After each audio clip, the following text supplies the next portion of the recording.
Hello दोस्तों, स्वागत है एक बार फिर आप सभी का आपके अपने यूट्यूब चैनल पीएस क्लासेस पर। तो दोस्तों, जैसा कि आप लोग जानते हैं कि हम अपने इस चैनल पर कक्षा 12 विषय रसायन विज्ञान के अध्याय 3 जिसका नाम विद्युत रसायन चैप्टर के इम्पोर्टेंट न्यूमेरिकल को सॉल्व कर रहे थे। तो आज के इस वीडियो लेक्चर में हम लेकर के हाजिर हैं एक बोर्ड परीक्षा से संबंधित एक बहुत ही इंपॉर्टेंट सवाल को, और जो आपसे एग्जाम में ज़्यादातर पूछा जाता रहता है। तो देखिए क्या आज का सवाल है, उसे किस पर सॉल्व किया जाएगा। आइए देखते हैं लेक्चर को। तो स्टूडेंट, ये क्वेश्चन इस तरह से पूछा जाएगा एग्जाम में, एक सेल के ईएमएफ इलेक्ट्रोमोटिव फोर्स, यानी ईएमएफ की जो फुल फॉर्म स्टूडेंट वो क्या है, ईएमएफ इलेक्ट्रोमोटिव फोर्स, यानी हिंदी बोले तो विद्युत वाहक बल, यानी एक सेल के विद्युत वाहक बल का मान परिकलित कीजिए। ठीक है, जिसमें निम्नलिखित अभिक्रिया होती है। यानी कहा यह गया बेटा, एक सेल है, ठीक है, उसका हमें विद्युत वाहक बल हमें बताना है, जबकि उस सेल के अंदर ये रिएक्शन आपको देखने को मिलती है। यानी ये रिएक्शन आपको क्वेश्चन में ऑलरेडी आपको मिलेगा इसमें। ठीक है, अच्छा, अब एक चीज़ और रखिए, सेल का मानक इलेक्ट्रोड वेव, सेल का जो मानक इलेक्ट्रोड वेव है वो आपको ऑलरेडी रखा है 1.05 वोल्ट के इक्वल दे रखा है स्टैंड। ठीक है, रिएक्शन क्या है, रिएक्शन को देखते हैं स्टैंड। रिएक्शन मिलेगी आपको निकल एस, यानी ये अपनी क्या है, सॉलिड फॉर्म में स्टैंड, ठीक है, प्लस एजी आयन, यानी सिल्वर का क्या आयन है। ठीक है, अच्छा, अब ये जो तुम्हारी अभी 0.002 एम, ये देखिए 0.16 एम, ठीक है, ये देखिए आपकी अपचयित और ऑक्सीकृत अवस्था में निकिल और सिल्वर की क्या रखी है आपको बेटा, मोलर सांद्रताएं दे रखी हैं। कैसे इनका यूज किया जाएगा सवाल के अंदर, बहुत ही आसान तरीके से आपको मैं समझाऊंगा स्टैंड। ठीक है, अच्छा, देखिए अब हम ध्यान से देखें बेटा कि देखिए मैं भी समझा रहा था कि निकिल यानी अपनी सॉलिड फॉर्म में है, और ये जो एजी आयन है यानी ये अपनी एक्वस फॉर्म में, यानी जलीय विलयन के बारे में बात करते हैं, ये एक्वस फॉर्म में, और ये 2 इलेक्ट्रॉन क्या है बेटा, त्याग चुका है। ठीक है, अब देखिए होना क्या है बेटा कि ये जो आप अपनी नेचुरल स्टेट में देखूँ तो ये अपनी मूल अवस्था में, यानी इसने एक भी इलेक्ट्रॉन नहीं त्यागा, यानी सॉलिड फॉर्म में। तो अब ये क्या बना, देखिए Na प्लस बना, सॉरी Na प्लस, यानी निकल धनायन बन गया, यानी और 2 प्लस है। इसका मीनिंग ये हो बेटा कि निकल ने अपने 2 इलेक्ट्रॉन त्याग दिए। ठीक है, इलेक्ट्रॉन त्यागने के बाद वो अपनी लिक्विड फॉर्म में आ गया, यानी एक्वस फॉर्म में आ गया, यानी जलीय अवस्था में आ गया। साथ ही साथ इसने जो इलेक्ट्रॉन त्यागे हैं निकल ने, वो इलेक्ट्रॉन किसने एस्केप किए हैं, सिल्वर ने एस्केप किए हैं, अर्थात सिल्वर ने ग्रहण किए हैं। इसलिए जिसका जो चार्ज है वो पूरी तरीके से बेटा समाप्त हो गया। यानी इसका कहने का तात्पर्य मेरा बेटा ये है कि ये जो रिएक्शन है एक रेडॉक्स अभिक्रिया है, रेडॉक्स अभिक्रिया है, क्योंकि इसमें एक तत्व का क्या हो रहा है बेटा, ऑक्सीकरण हो रहा है, और दूसरे तत्व का क्या हो रहा है बेटा, अपचयन हो रहा है। ठीक है, तो देखिए अब मैं ये बताऊंगा आपको कि इसमें किस तत्व का ऑक्सीकरण हो रहा है और किस बेस पर कहा जाएगा कि इसका ऑक्सीकरण हुआ है, और दूसरे पदार्थ जिसका अपचयन हुआ है तो उसको भी बताया जाएगा किस बेस पे इसको ये अपचयन हुआ है इस पदार्थ का। ठीक है, तो आइए देखते हैं सवाल को सॉल्व करते हैं स्टैंड। ठीक है, तो स्टैंड कभी कभी आपसे कह दिया जाए कि सेल निरूपण कीजिए, सेल को निरूपित भी करवाने के लिए आ जाता है कभी कभी। हालांकि इसको हम सॉल्व करना चाहें तो नेक्स्ट समीकरण आगे से सॉल्व कर देंगे, लेकिन कभी कभी इसमें यह आ जाता है कोई रिएक्शन देखे इसके सेल को निरूपण कीजिए। अब सेल निरूपण बेटा इस प्रकार का होता है कि कौन सा एटम इलेक्ट्रॉन त्याग रहा है और कौन सा एटम अपना इलेक्ट्रॉन एस्केप कर रहा है। ठीक है, तो यहाँ पे देखिए किसी जो पहली अगर स्टार्टिंग देखें तो यहाँ पे निकल जो अपनी सॉलिड फॉर्म में है, यानी इसने एस का मतलब सॉलिड, यानी इसके अंदर इसने कोई इलेक्ट्रॉन नहीं त्यागा यहाँ पे।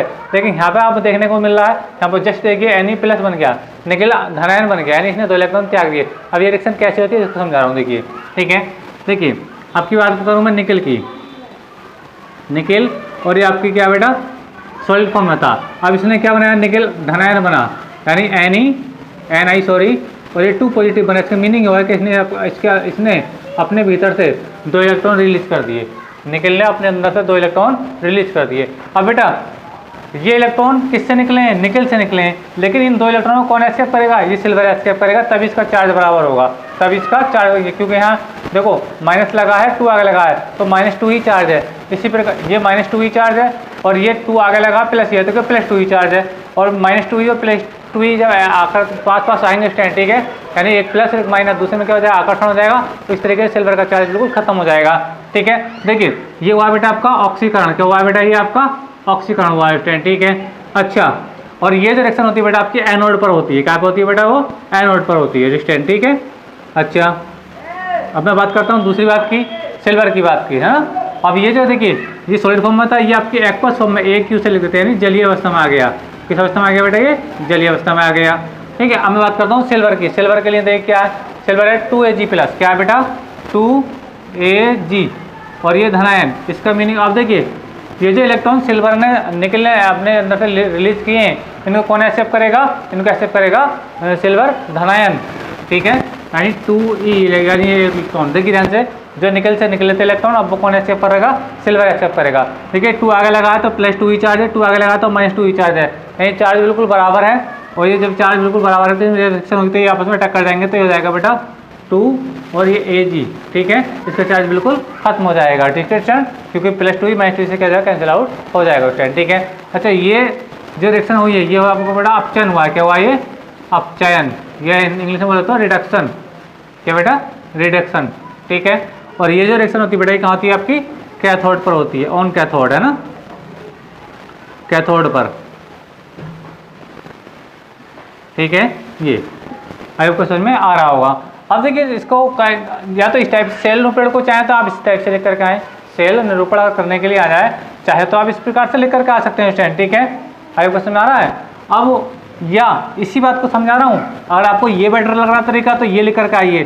कभी कभी कह देता है क्वेश्चन के अंदर सेल को निरूपित कीजिए, तो सेल निरूपण बेटा इस टाइप से किया जाता है। अगर जिन लोगों को ये समझ में नहीं आ रहा, हालांकि आपको समझ में आ गया, लेकिन इसका शॉर्ट तरीका और भी है, ठीक है।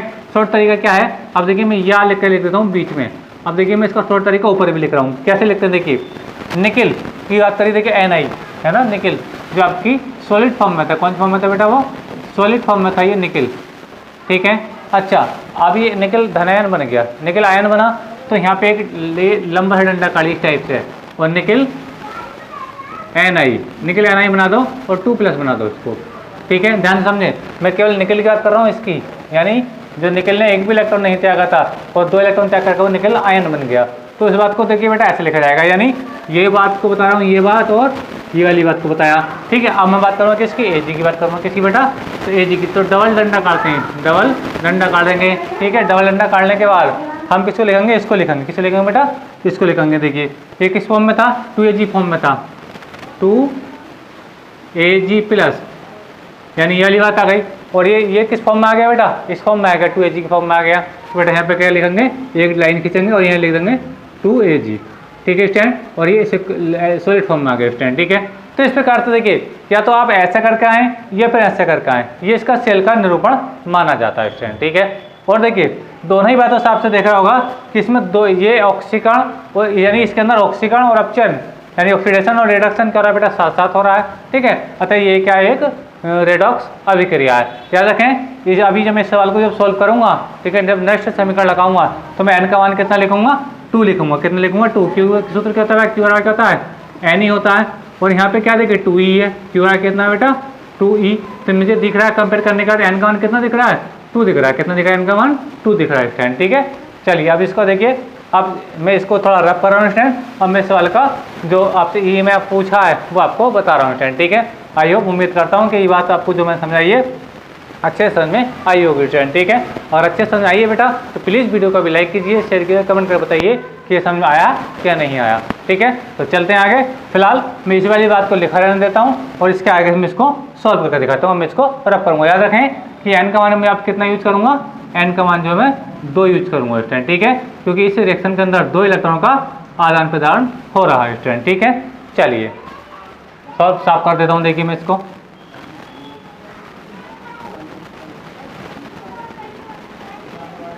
अब देखिए, अब इसके अंदर बेटा हम लगाएंगे नट्स समीकरण। क्या लगाएंगे, नट्स समीकरण। कैसे लगाएंगे, ध्यान से समझें। अब देखिए आपको क्या दे रखा है ऑलरेडी, सेल का मानक इलेक्ट्रोड विभव दे रखा है, E0 ऊपर बनाया ना, इसका मतलब है मानक इलेक्ट्रोड विभव। हमें क्या दिया है, अब इसको साफ करता हूँ। हमें दिए रखा है स्टैंड, जो दिया है बेटा हमें वो दिया है E0 और ये सेल लिखा है ना, कितना दे रखा है 1.05 और ये वोल्ट, इतना वोल्ट हमें दे रखा है स्टैंड, ठीक है। अब चलेंगे हम नेक्स्ट समीकरण से, नेक्स्ट समीकरण से।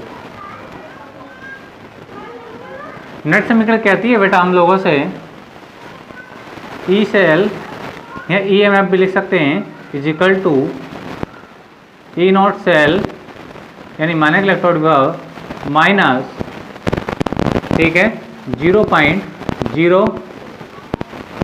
0591 अपॉन n, और रहता आपका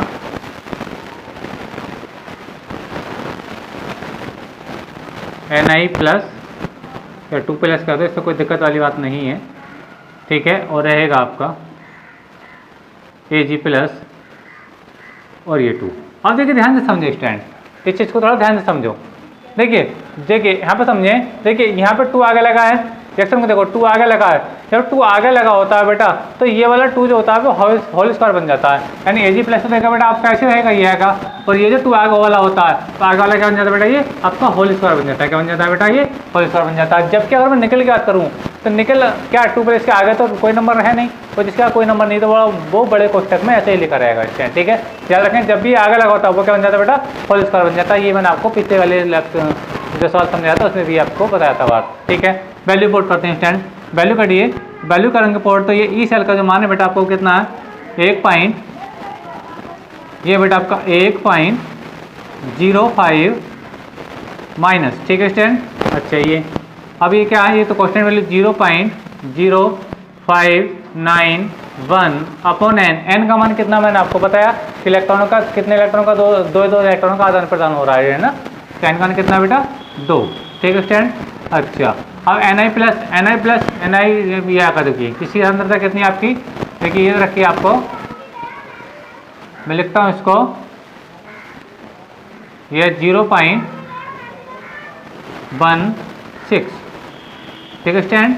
अच्छा ध्यान रखें मोलर सांद्रता को बड़े कोष्टक में ही लिखते हैं ना। अब ये क्या Ag प्लस, तो Ag प्लस ये आएगा, ठीक है। और इसकी सांद्रता कितनी है, देखिए 0.002, ठीक है स्टैंड। और ये जो पहले से होल स्क्वायर बेटा वो ये है स्टैंड, ठीक है। आई आपको समझ में आ रहा होगा। देखिए अब आगे सोल्व करते हैं इसको, आगे सोल्व करेंगे बेटा तो ये आएगा 0.05, ठीक है। अब इतने पोर्शन को जब सोल्व करोगे, आप इतने पोर्शन को जब सोल्व करोगे तो सोल्व करने के बाद फाइनली में जब आएगा आपके पास, ठीक है, यहाँ पे लोग भी रहता है, थोड़ा मैं यहाँ पे थोड़ा इसको ठीक करता हूँ, माफ कीजिए गलती हुई, यहाँ पे लोग रहता है, क्या रहता है बेटा, लोग इस टाइप से है ना। तो ये रहेगा आपका Ni, ठीक है, यानी निकेल धनायन, ये देखिए यहाँ से Ni और ये 2 प्लस, ठीक है ये, और यहाँ से क्या था आपका Ag, क्या था बेटा Ag प्लस था, और इसका ये क्या था, इस टाइप से होल स्क्वायर था। तो याद रखें यहाँ पे अभी लोग छूट गया, मैं इसको भी अभी लिख देता हूँ, ठीक है, गलती हुई इसके लिए मैं माफ़ी चाहूँगा, ठीक है। तो देखिए ये हो गया लोग, और ये रहेगा बेटा आपका, इसकी वैल्यू कितनी थी मैंने आपको बताया था अभी, ये कितना 0.16, ठीक है स्टैंड ये। अच्छा इसकी वैल्यू देखिए, ये वैल्यू कितनी है, ये जी वाली है 0.002, ये 0.002, ठीक है स्टैंड। और ये m 0.002 ये बेटा आपका ये हुआ, और इसका क्या बेटा ये होल स्क्वायर है, ठीक है। तो मैं भी इस बात को समझा रहा था। तो देखिए अब इसको थोड़ा सोल्व करते हैं, आगे जो सोल्व करेंगे स्टैंड, तो ये एल तो बिल्कुल सेम है, ये तो बिल्कुल सेम है, ठीक है। आप इसका करेंगे बेटा होल स्क्वायर खेलेंगे, होल स्क्वायर खोलने के बाद पॉइंट से पॉइंट को काटेंगे, ठीक है। जब इसको इससे नंबर से भाग भी करेंगे, इससे भी इसको भाग करनी पड़ेगी, तो फाइनली में जो आप देखेंगे बेटा तो आपको आंसर मिलेगा वो इतना आएगा, सोल्व करने के बाद 0.14 आएगा। कितना आएगा बेटा 0.14 आएगा। यानी याद रखें इतने पोर्शन को सोल्व करने के बाद, है ना, देखिए मैं ड्रॉ कर रहा हूँ, ये इतने पोर्शन को जब आप सोल्व करोगे तो बेटा वो कितना आएगा, इसकी वैल्यू लगभग वो 0.14 के आसपास आएगी स्टैंड, ठीक है। अच्छा अब मैं इस नंबर में से इसको घटा दूंगा, तो ये मुझे ये आपका फाइनली ये मिल जाएगा। तो 5 से जब 1 घटाऊँगा तो कितना, 4 घटाऊँगा तो 1 बचेगा, ठीक है। और 10 मान लीजिए, 10 से 1 घटाया तो कितना बचा, 9 बचा, ठीक है। और पॉइंट पहले से ऑलरेडी आएगा स्टैंड, ठीक है। तो आपने देखा कि इसका जो मान आ रहा है वो कितना आ रहा है, 0.91 वोल्ट के बराबर आ रहा है। और यही क्या बेटा आपका EMF है, या यही कहो कि ई सेल है, ई सेल लिख दो या EMF लिख दो, कोई इससे कोई दिक्कत वाली बात नहीं है स्टैंड, ठीक है। तो ये वो सवाल था स्टैंड, और उम्मीद करता हूँ कि ये सवाल आपको बेटा अच्छे से समझ में आया होगा। सवाल में बेटा कुछ नहीं है, बहुत आसान सवाल था। आपके अंदर निकल दे रखा था और एक सिल्वर दे रखा था, इसमें निकल का हो रहा है बेटा ऑक्सीकरण, और क्योंकि निकल इलेक्ट्रॉन त्याग रहा है, और सिल्वर का हो रहा है बेटा अपचयन, क्योंकि इलेक्ट्रॉन को ये एस्केप कर रहा है, ठीक है। इस प्रकार से सेल लिपिड को मैंने ऐसे लिखा, इसने 2 इलेक्ट्रॉन त्यागे, इसने 2 इलेक्ट्रॉन ग्रहण किए। ठीक है, 2 इलेक्ट्रॉन त्याग करके इन्हें निकल आयन बनाया, इन्हें 2 इलेक्ट्रॉन ग्रहण कर करके क्या बनाया, सिल्वर अपने आप को मूल अवस्था में लेकर गया, सॉलिड फॉर्म में लेकर गया स्टूडेंट। ठीक है, फिर आपने क्या किया, ई सेल का मान रखा स्टूडेंट, नेट समीकरण लगाई, नेट समीकरण लगाने के बाद हमने क्या इसकी एन का मान कितना रखा बेटा, 2 रखा है, मैंने आपको समझाया है ना कि इसके अंदर दो इलेक्ट्रॉन का आदान प्रदान हो रहा है स्टूडेंट। ठीक है, और Ni और Ag की जो सांद्रता, Ni की सांद्रता ये हैगी और Ag की सांद्रता बेटा ये हैगी इसका। अब मैंने आपको बताया कि जब इसमें पूरे को सोल्व करोगे, ठीक है, वीडियो लेक्चर थोड़ा लॉन्ग हो जाएगा, नहीं तो मैं भी सोल्व कर देता स्टूडेंट। ठीक है, तो सोल्व करने के बाद फाइनली कितना आएंगे आप, 0.14 पर आएंगे। ठीक है, अब इससे इसको सब्ट्रैक्ट कीजिए तो कितना आएगा, 0.91 के आसपास आपकी वैल्यू आएगी स्टूडेंट। ठीक है, तो आई होप, तो उम्मीद करता हूँ कि बेटा आपको क्वेश्चन समझ में अच्छे से आया होगा। और याद रखें बेटा कि इस टाइप का सवाल आपसे बोर्ड एग्जाम में जरूर पूछा जाता है। ठीक है, तो बच्चों अगर वीडियो अगर समझ में आया है, ठीक है, तो प्लीज़ वीडियो को लाइक कीजिए, शेयर कीजिए, कमेंट कीजिए। और आप भी इसी तरीके का सवाल हमसे सीखना चाहते हैं फिजिक्स केमिस्ट्री 12th के लिए, ठीक है, तो प्लीज़ हमारे चैनल को सब्सक्राइब कर लीजिए और चैनल सब्सक्राइब करने के साथ बेल आइकन का बटन जरूर दबाइए ताकि हमारी आने वाली हर वीडियो का नोटिफिकेशन आप लोगों के पास सबसे पहले प्राप्त हो। ठीक है, तो आज की वीडियो में इतना ही। Thank you, best of luck. अब इसको नोट कर लीजिए।